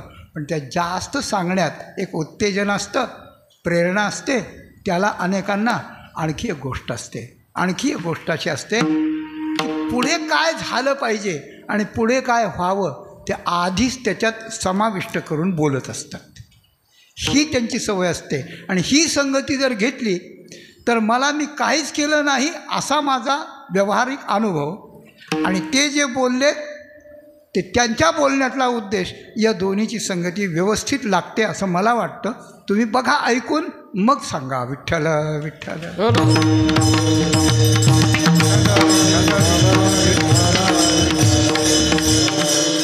ज्ञानेश्वर माऊली, नामदेव महाराज सगळे संत तीर्थयात्रेच्या यात होते. 4-4.5 वर्षाच्या तीर्थयात्रा केली, कर्नाटकात आले. आणि एक राजपुत्र म्हणजे राजपुत्राचे कपडे घातलेला होती ती पुत्री, कन्या होती, पण मुलगा होत नाही म्हणून राणीला दिलेली तंबी म्हणून तिनं मुलगी झाली तरी त्याला मुलाचे कपडे चढवले आणि त्याला मुलगा म्हणूनच त्या ठिकाणी वाढवलं. पण जेव्हा ते तारुण्यात आली ती मुलगी, त्यावेळेला त्याला मुलगा समजून सोयरीक बघायला त्या ठिकाणी पाहायला लागले, तेव्हा ते सगळं पितळ उघडं पडणार.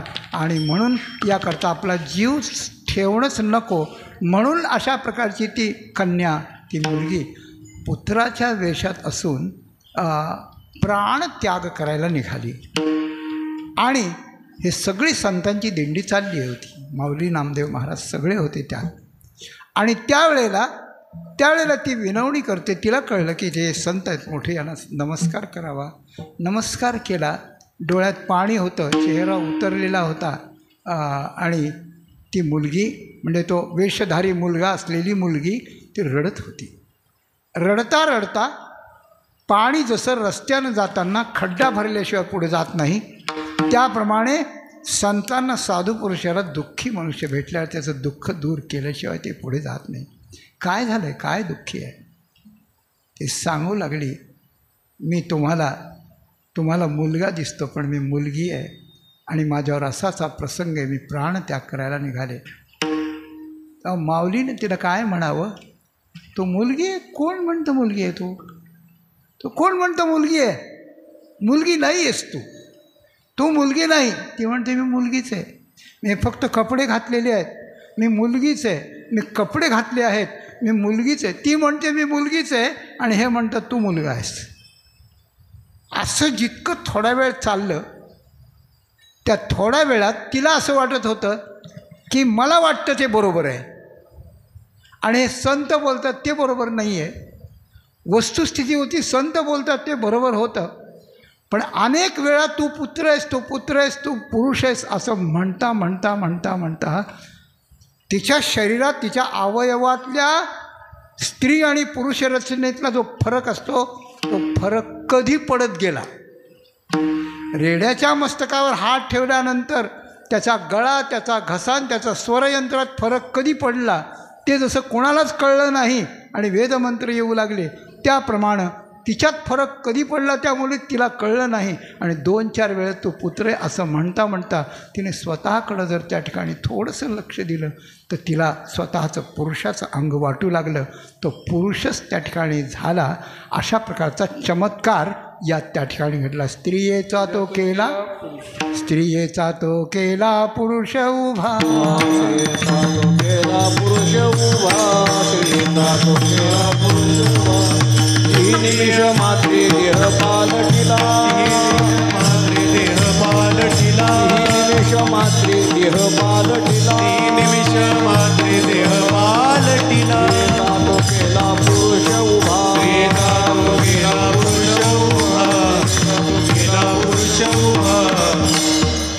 क्षणमात्रेची ही देह पालटिला, स्त्रियेचा तो केला पुरुष उभा. हे उदाहरण संपलं. या उदाहरणात काय आहे की आपल्या ठिकाणी सगळं स्त्रीत्व पुरुषत्व असून आपल्यालाच कळत नाही, त्यांना कळतं आणि त्यांच्या कळण्यातल्या बोलण्यावरून बदल होतो. ते बोलत असतात नजीकच्या भविष्यकाळाची गोष्ट आणि वर्तमान काळात बोलत असतात आणि आपण वर्तमान काळाकडेच बघत असतो, म्हणून आपल्याला ते बोलणं वाईट वाटतं. म्हणून नारदांच्या गादीवरून सगळ्यांनी जे सांगितलं ते त्यांच्या दृष्टीने खरं असलं तरी आजची स्थिती मात्र अशाच प्रकारची आहे.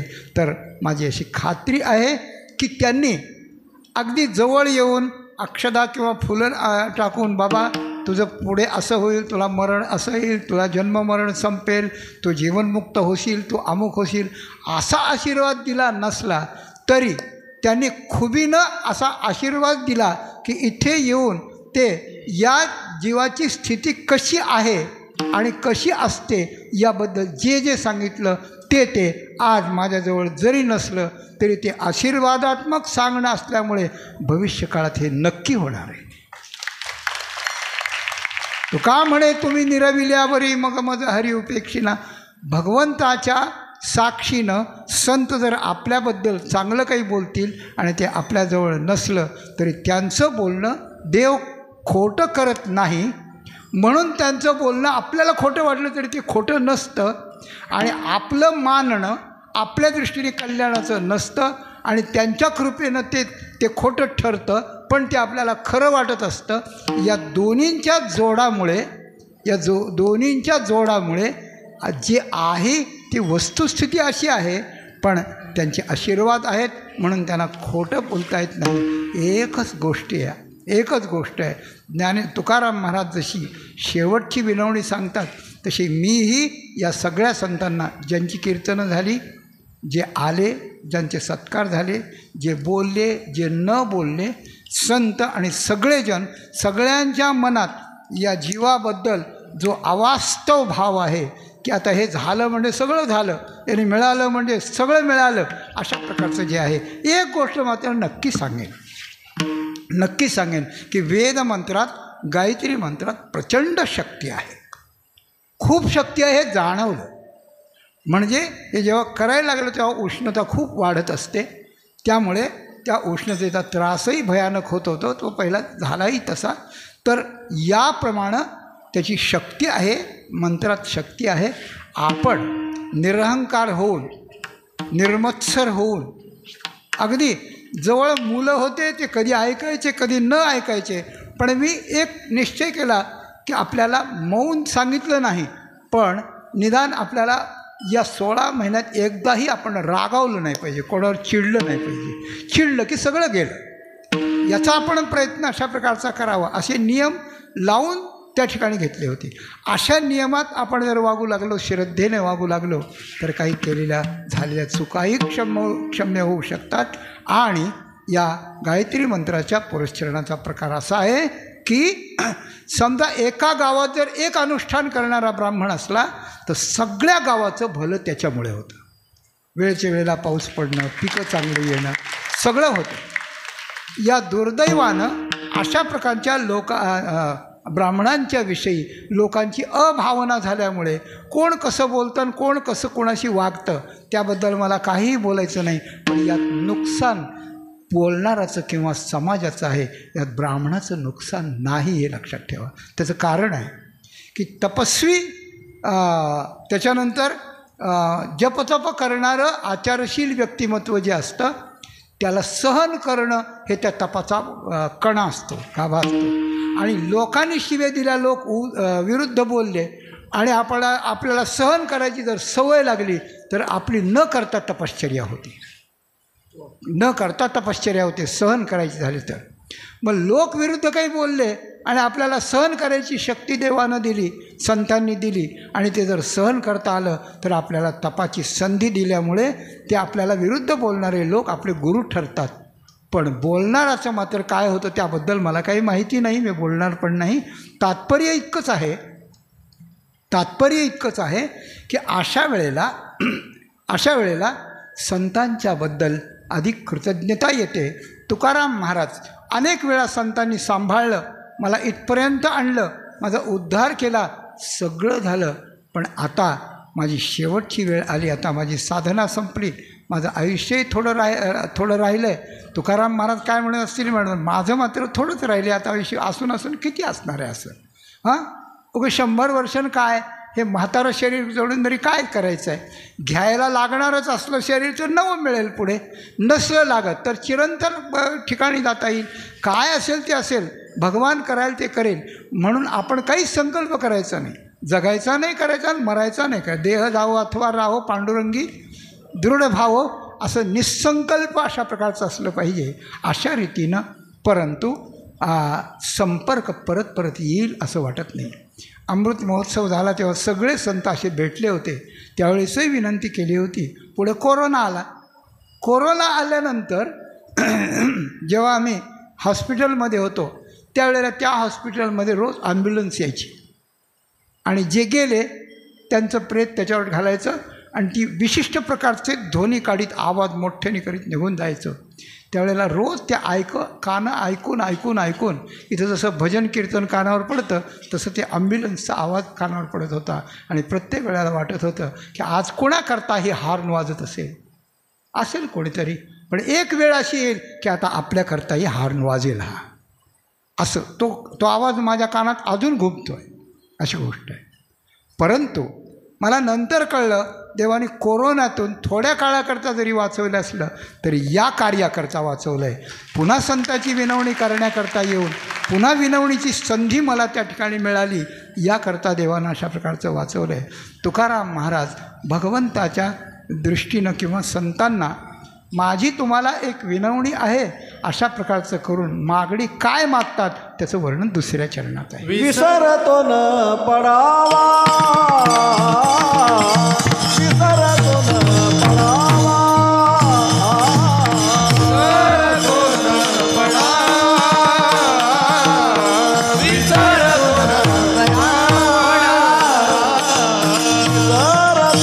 पडावा, विसरतो न पडावा, विसरतो न पडावा.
न पडावा माझा देवा तुम्हासी. इथं संतांना देव म्हटलंय. संतरूपी देवानं माझे देव आपण आहात. माझी एक विनवणी, शेवटची विनवणी आहे. यात मला काहीच मागायचं नाही. तुम्हाला माझा विसर पडू देऊ नका, एवढीच विनवणी. कुणाला? संत आणि जन, प्रेमातले लोक, असं दोन जर पदं केले त्याचे, तर एक संत नावाचे जन किंवा संत आणि जन या दोघांनाही ज्यांचा प्रेमाचा संबंध आहे, निस्वार्थ संबंध आहे, या परमार्थाच्या संबंधानं संबंध आहे, ते संत जन आहे. आणि जे पूर्णत्वाला पोचलेले आहेत आणि ज्यांच्या कृपेची साधकाला आवश्यकता आहे असे त्या प्रकारचे संत आहेत. त्या दोघांनाही विनवणी अशा प्रकारची आहे की माझा विसर तुम्हाला पडू देऊ नका. काय आहे याच्यात काय ज्ञानबाची मेख आहे कळत नाही. देवालाही अशी विनवणी, काय? माझा विसर तुला पडू देऊ नये असं नाही, तुझा विसर मला पडू देऊ नको. उलटी मागणी ही. हां, हेची दान देगा देवा, तुझा विसर न व्हावा, मला तुझा विसर पडू देऊ नको, ही देवाला मागणी आहे. आणि माझा विसर तुम्हाला होऊ देऊ नका, ही संतांना मागणी आहे. देवाची मागणी अशी, संताची मागणी अशी. याचं काय कारण? याचं कारण असं की आपण देवाला विसरायचं की देवाला आठवायचं, ही गोष्ट कोणाच्या हातात आहे? आपल्या आहे का देवाच्या आहे? आपल्या हातात आहे, आपल्या हातात आहे. मी तुला सांगतो, उद्या 3 वाजता मला अमुक अमुक कागदपत्र तू आणून दे, आठवण करून आणून दे, आठवण करून आणून दे. मग तो म्हणतो मला लक्षात राहत नाही, मला मधून तुम्ही आठवण करा असं म्हणतो. पण जागरूक राहतो आणि त्यावेळेला तो करतो. अमुक गोष्ट आपल्याला निश्चित एखाद्या वेळेत किंवा अशा पद्धतीनं करायची आहे, तर त्याकरता आपल्या अंतःकरणात त्याच्या स्मृतीचं अनुसंधानाची शलाका म्हणजे रेषा ठेवावी लागते. स्मृतीचं अनुसंधान ठेवावं लागतं. सारखी स्मृती ठेवायची, मला इतक्या वाजता जायचं आहे, मला इतक्या वाजता जायचं आहे. आता त्या मोबाईलमध्ये सोय असल्यामुळे किती वाजता मला काय करायचं तेच ओरडून सांगतं ते, तुम्हाला अमुक करायचं आहे म्हणून. आता त्याची म्हणजे हल्ली लोकांना डोकं आणि बुद्धी चालवायची गरजच राहिली नाही, सगळं कॉम्प्युटरवरच झालं आहे. फक्त मरायची वेळ आली म्हणजे कॉम्प्युटर काही करू शकणार नाही, एवढीच गोष्ट आहे. तेव्हा आठवण ठेवून एक गोष्ट करावी लागते. ही आठवण आपल्याला राहते, पण ही गोष्ट आपल्याला विस्मृती हा आपला स्वभाव आहे. रत्यंत विस्मृती ही असं म्हटलं. मृत्यू म्हणजे काय? अत्यंत विस्मृती म्हणजे मृत्यू. मी कोणत्या काळात होतो, मी कोणत्या गावात होतो, मी कोणतं नाव होतं, माझं शरीर कसं होतं, माझी बायको कोण होती, मुलं कोण होती, याचा काहीही आठवण राहत नाही. तुम्ही बघा, एकदा 70-80 वय आलं ना म्हणजे माणसाची स्मृती जाते. मग ते माणसं कुणालाही परत परत म्हणतात, कधी आले, जेवले का, पुन्हा दुसऱ्या क्षणामध्ये जेवले का, कधी आले. म्हणजे आत्ताची आत्ता लक्षात राहत नाही. ही बुद्धीची विकृती आहे. आणि ती विकृती केव्हा होईल काही सांगता येत नाही. आणि त्या विकृतीचा कळस म्हणजेच मृत्यू आहे. मृत्यू आहे म्हणजे विस्मरण. हे जर मृत्यूचं लक्षण असेल तर या जीवनात आपण जे जे केलं आहे त्याचं विस्मरण आपल्याला होऊ नये अशा प्रकारचं आहे. म्हणून अंते नारायण स्मृती जन्मलाभ परपुंसाम अंते नारायण स्मृती. अंतकाळी विठोबाचं नाव तोंडाला येणं म्हणजे कल्याणाचा कळस अशा प्रकारचा झाला. आणि अंतकाळी सगळी विस्मृती होणं आणि बुद्धिनाश आणि स्मृतिभ्रंश होणं हे विनाशाचं लक्षण सांगितलं. स्मृतिभ्रंश हे विनाशाचं लक्षण आणि अंतकाळी भगवंताचं दिव्य स्मरण हे सगळ्या कल्याणाचं लक्षण. हे 2 टोकं जर मरणाच्या वेळेच्या उद्धाराचे आणि अनुद्धाराचे जर असतील तर या स्मरणाची अंतकाळी स्मरण राहील याची गॅरंटी आपण काय समजावी, तर त्याचं उत्तर असं आहे आपल्याला अंतकाळी देवाचं स्मरण येईल याची गॅरंटी नाही. पण एक गोष्ट आहे की ज्या गोष्टीचा अभ्यास केला आहे, ज्या गोष्टीचं सातत्यानं रिपिटेशन केलं आहे, ती गोष्ट शेवटी येते. म्हणून संपूर्ण जीवनभर भगवंताचं स्मरण करता करता करता जर जीवन गेलं तर अंती नारायणाचं स्मरण येण्याची शक्यता असते. आणि ते आलं की आपला उद्धार होतो. म्हणून आपल्या उद्धाराचा आपणच शिल्पकार असतो. तरीही असं म्हटलं आहे, जन्म जन्म मुनी जतन कराई, अंतराम गई आवत नाही. जन्म जन्म मुनी जतन कराई, अंतराम गई आवत नाही. जन्म जन्म मुनी जतन कराई, अंतराम गई आवत नाही. राम सिया राम जय जय राम. राम सिया राम जय जय राम. वाली मृत्यू पावत होता आणि वालीचं रामप्रभूंचं संभाषण झाल्यावर त्याला म्हणे, मी तुला जिवंत करतो, तू सीता आणून देशील, तू सगळं करशील, तुला जर पश्चाताप झाला आहे तर तुला मी. त्यानं नाही म्हटलं. जन्मच्या जन्म साधना करून ऋषीमुनी थकतात, शेवटी राम येणं दुरापास्त ठरतं. त्याचं एक कारण असतं. आपण जरी ठरवलं आपण भगवंताचं नाम घ्यायचं जन्मभर म्हणजे शेवटायला येईल, पण नुसत्या नामस्मरणाच्या रिपिटेशनच्या संस्कारातून हे होत नाही. जसं रिपिटेशन सातत्यानं लागतं तशी आवडीची वाढ सातत्यानं लागते. अहेतुकी अप्रतिहता यया काय दुष्यत्यधोक्षजा असं आहे. अधोक्षजाची प्राप्ती तेव्हा होते, आवड वाढत गेली पाहिजे. आपण जरी नामस्मरण करीत असलो तरी आपली आवड जर देहतादात्म्यात असली, आपली आवड परिवाराच्या कोणात असली, आपली आवड एखाद्या कलेत असली, आपली एखाद्या खेळात असली, आपल्या त्या विषयसुखात जर आवड असली तर विषयसुखाची आवड इकडे जोपासली जाते आणि इकडे नामस्मरण जरी या धाकानं केलं तरी ती आवड, विषयातली आवड नामस्मरणाच्या स्मृतीला मारते आणि पुन्हा जन्मभर केल्यावर येत नाही. म्हणून जन्मभर भगवंताच्या आवडीची भक्ती आणि जन्मभर मुखानं नामस्मरण या दोन गोष्टी होतात आणि हे व्हायला आपण पुरे पडत नाहीत. त्यावेळेला आपल्याला देवाची प्रेरणा लागते, देवाला करुणा यावी लागते आणि मग तो प्रेरणा केल्यानंतर ते होतं. किंवा सत्संगतीत हा प्रकार घडतो. संतांच्या संगतीत भगवंताची आवड, भगवंताचं त्या ठिकाणी आवड आणि भगवंताचं नामस्मरण या दोन्ही गोष्टी वाढतात.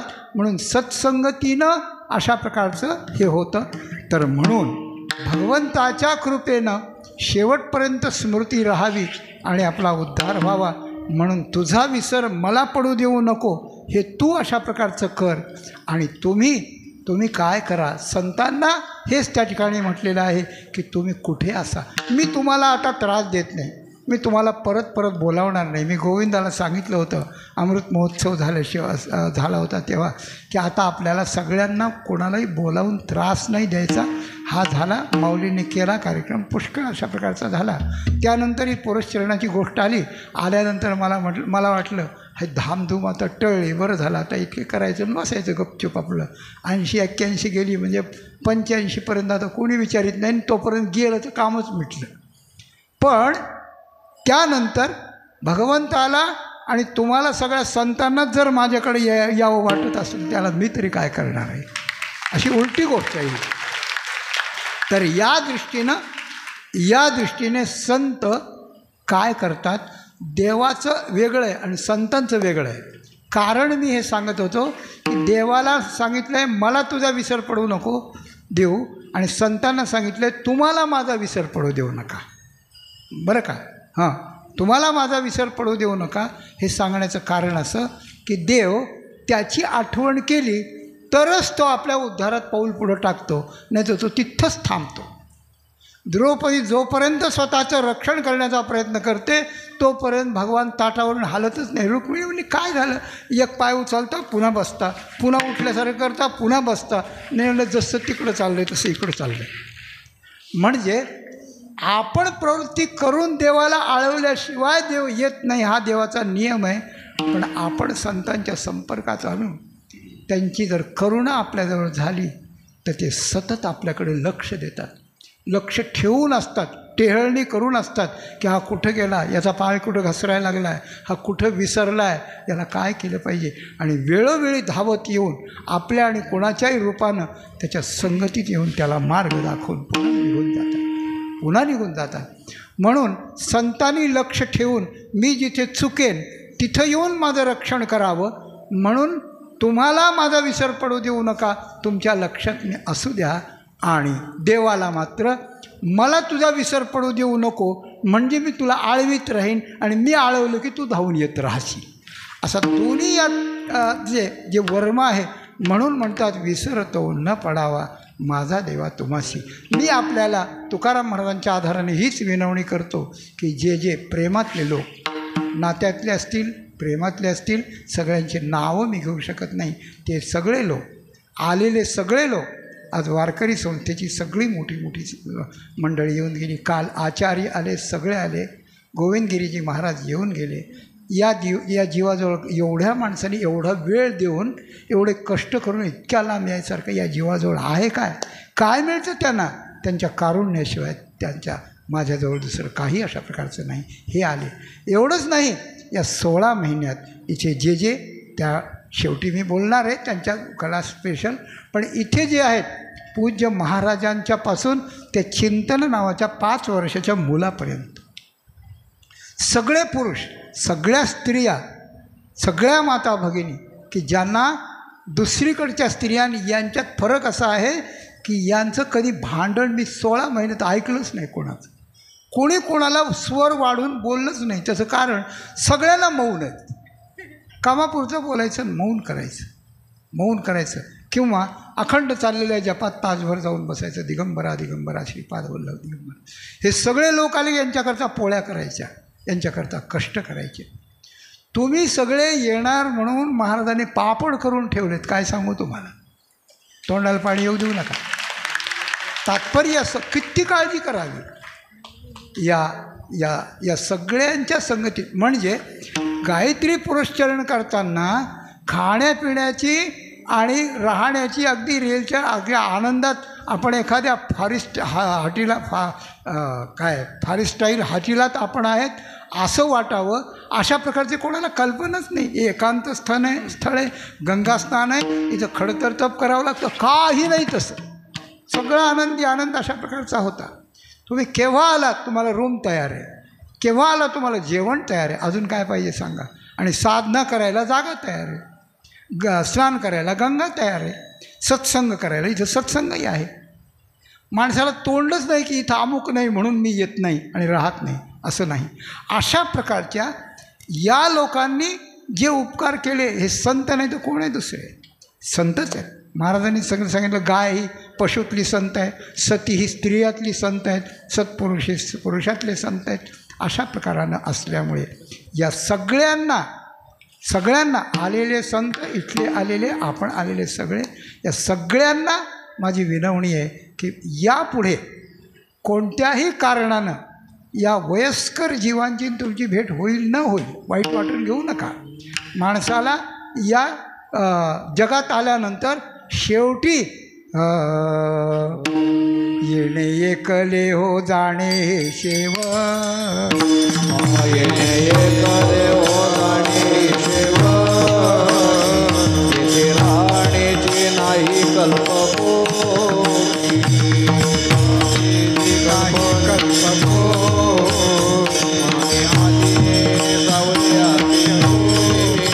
जोडीले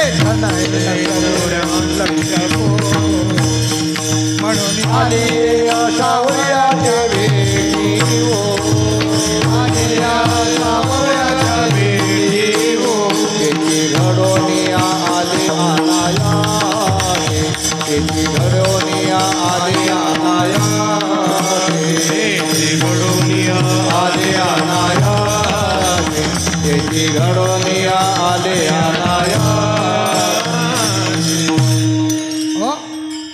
काय येणे एकले हो, येणे एकले हे जाणे हो शेवटी, येथे राहण्याची नाही कल्पकोटी, जोडीले धनते नसरे लक्ष कोटी, म्हणून आली या सावळ्याच्या भेटी हो. द्रुपद काय तेची घडवण्या आले अनायाशी. त्याची घडवणी आले अनायासे. अनायासे हे घडलं.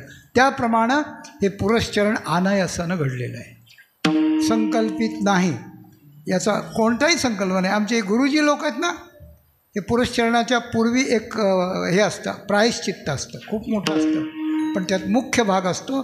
सगळे विद्वान ब्राह्मण असे 10-5 असतील तेवढे बसले होते माझ्यापुढे आणि ते मला हे करत होते, शिकवित होते काय करायचं. त्यात एका शास्त्राचं थोडंसं विवेचन करावं लागतं, ते करणारे एक होते भागवतातला. आणि एक 8वा अध्याय एका स्कंदातला त्यांनी सांगितला आणि उपदेश केला. तो उपदेश करताना मी त्यांना पहिल्यांदाच सांगितलं होतं माझा उद्देश काहीच नाही. तेव्हा त्यांनी फक्त लांबलचक जो संकल्प असतो ना, अर्धा तास संकल्प चालतो, त्याने फक्त म्हणलं परमेश्वर प्रीत्यर्थम, संपलं. परमेश्वर 8 अक्षराचा संकल्प होता.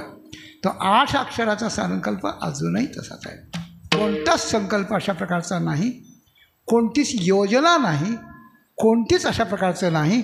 पण ही योजना आहे पूज्य महाराजांची, योजना आहे गायत्री मातेची, ऐका, योजना आहे दत्तात्रेय भगवंताची.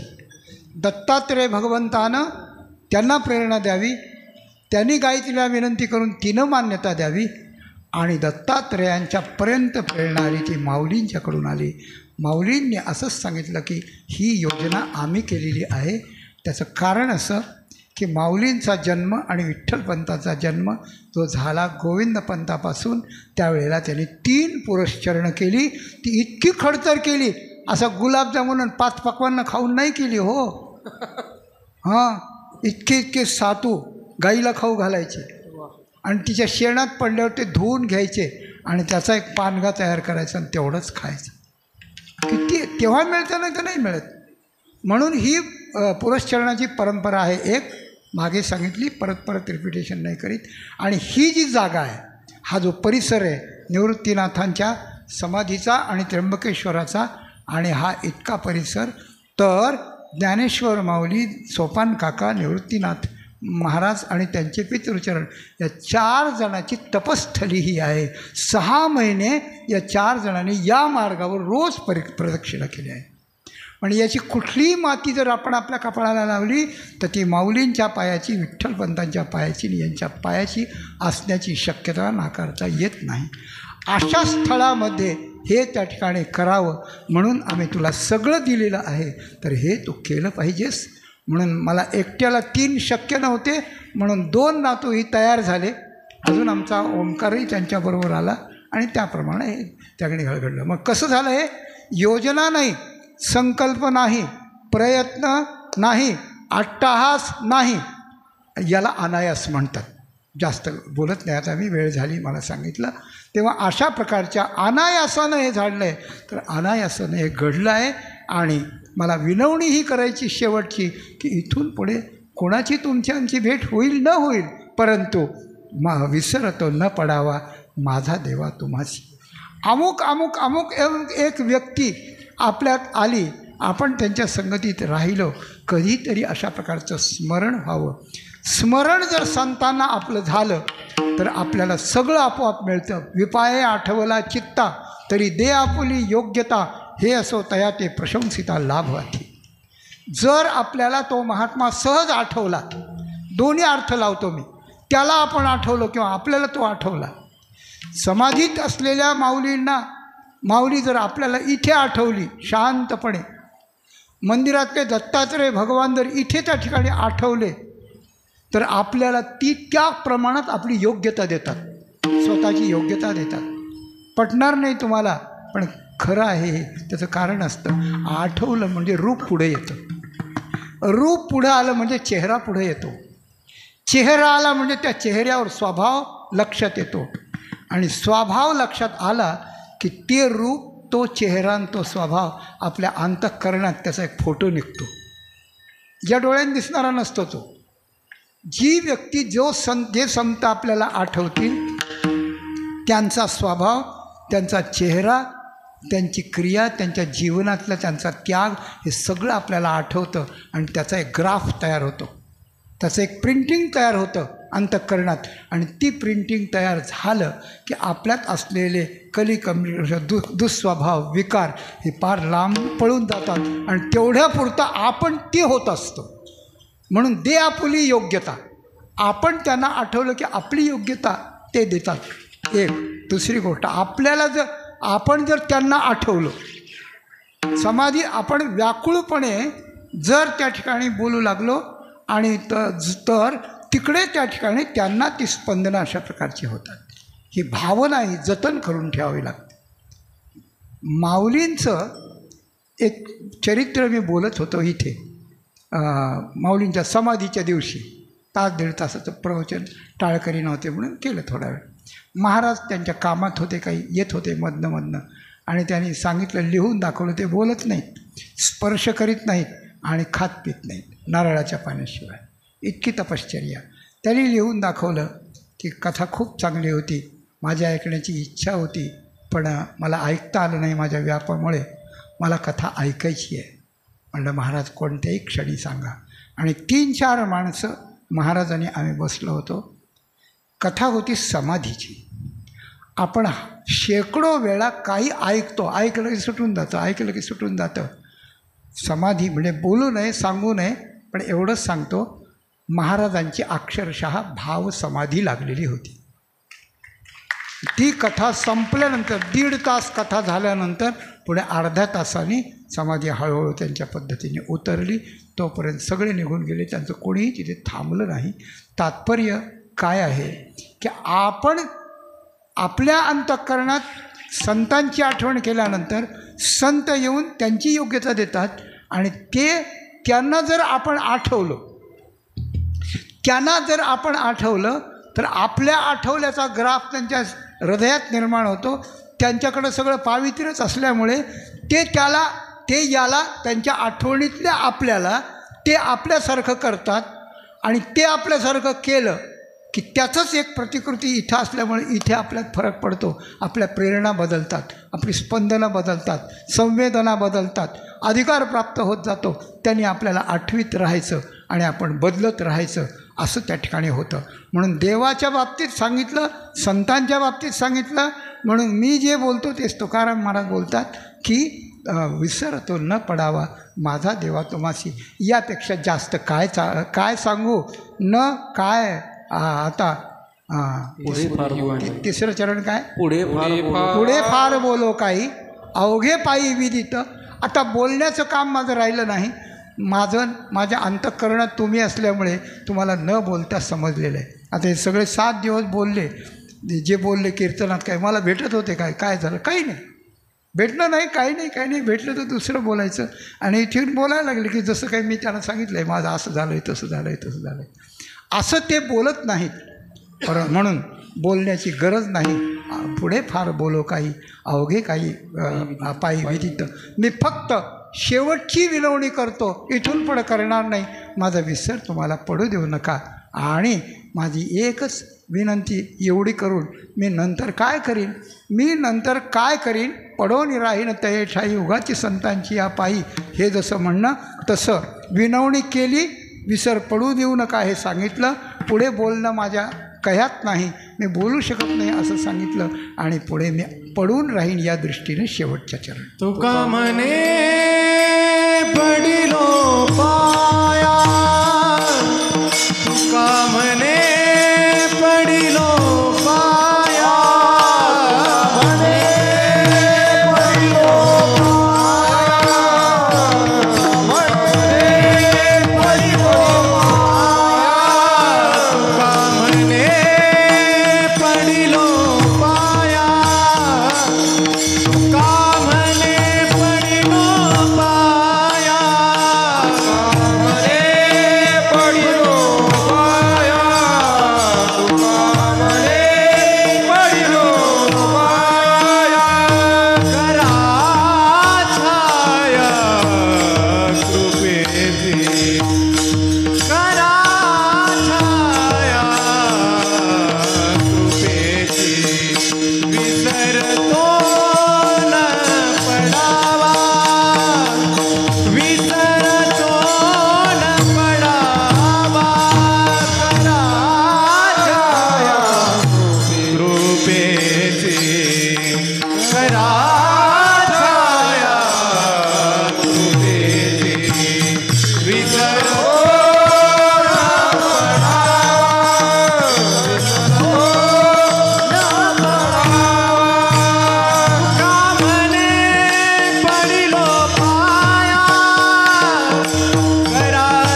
माझा विसर तुम्हाला पडू देऊ नका. मी फार बोलू शकत नाही, म्हणजे मला उर्वरित वेळेत सांभाळा. आत्तापर्यंत जसं सांभाळलं तसं मी तुमच्या पाया पडतो, पायावर त्या ठिकाणी पडून राहतो आणि तुम्ही तुमच्या कृपेची छाया. मला त्रिविध तापाने पोळलेलो आहे, विकाराने होरपळून निघालेलो आहे, अज्ञानानं गांजलो आहे. अशा प्रकारच्या मला आपण कृपेची छाया करा. मीही हा जीवही आपल्या संतजनांना सगळ्या इथे असलेल्या नसलेल्या येऊन गेलेल्या सगळ्यांच्या चरणी विनंती अशा प्रकारचं करतो. आता वय झालं आहे, पुढची काही गॅरंटी अशा प्रकारचं नाही. असू दे नसू दे, हा परमार्थ असा आहे की तो माणसाला जन्ममरणाची खंत राहू देत नाही. त्याप्रमाणे आपल्या चरणावर या जीवाचं मस्तक सतत त्या ठिकाणी झुकलेलं आणि पडलेलं असेल. अंतःकरणात या जीवाच्या आठवण राहू द्या. जिथे जिथे चुकेल, जिथे जिथे घसरेल, तिथे तिथे ती घसरण दूर करण्यासाठी आणि पूर्णत्वाकडे नेण्यासाठी आठवण असू द्या. आणि कृपेची छाया केल्यामुळे याला शीतलतेचा अनुभव आपण द्या. ही शेवटची विनवणी आपल्या चरणी करून माझी झालेली सेवा पूर्ण करतो. धन्यवाद. ज्ञानेश्वर